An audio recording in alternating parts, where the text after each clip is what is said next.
This case centers on a messy breakup, disputed property, and conflicting court orders. Ms.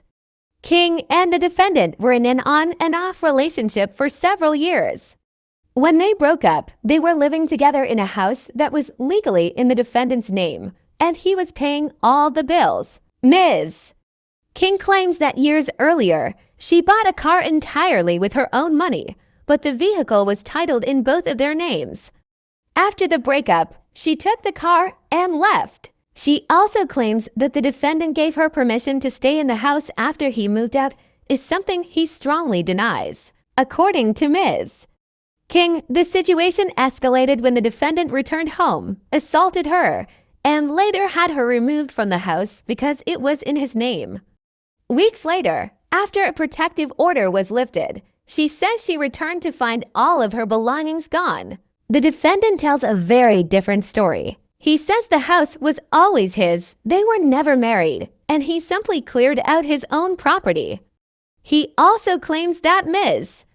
King took some of his belongings and continued to harass him, which is why he filed a counterclaim.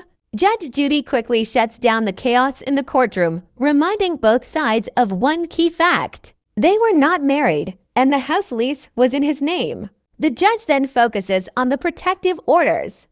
Judge Judy explains that an ex parte order of protection means one person went to court alone and told their version of the story. The defendant insists that he was the one who obtained the court order against Ms.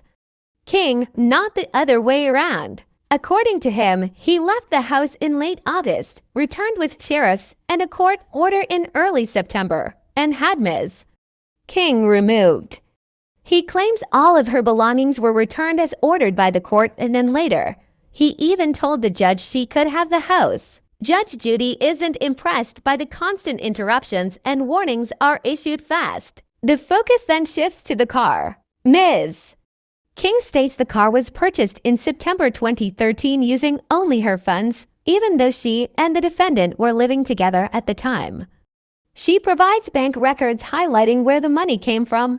The defendant admits the car cost $4,000 to $100, but Judge Judy points out something troubling. Ms.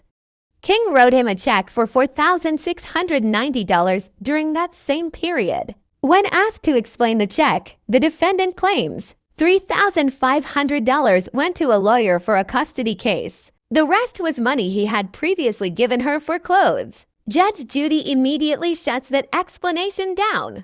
She says she might believe part of the lawyer payment, but she does not believe the story about the clothes. The case continues with credibility on the line, and Judge Judy making it clear she's not buying weak excuses.